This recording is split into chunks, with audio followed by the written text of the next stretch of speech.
Sen bu evden biraz uzak dur bakalım. Artık yeter. Efendim?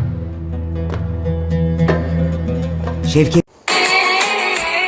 كل لحظة تزيد غلاوته ناوي أعمل تاني لما غمض قلبي شايفه اسمي غنوة ما بين شفايفه صوته أجمل صوت ناداني ابتسامته مطمنة.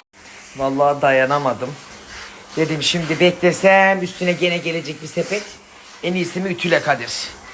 O yüzden şu an canımı tek sıkan şey bu ütülediğim her şeyi haftayı soyunma odasından tek tek çıkaracağım. Tadilat için kenara yığacağım.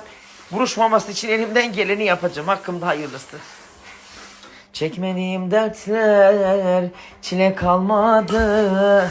Bir de bu havlu ütülemek çıktı benim başıma. Alıştın mı da bırakamıyorsun bacım. Gamze Hanım duyun. Bunların hepsi sizi bekliyor. İyi gidi kızım. Ele karışmak yele karışmak demişler.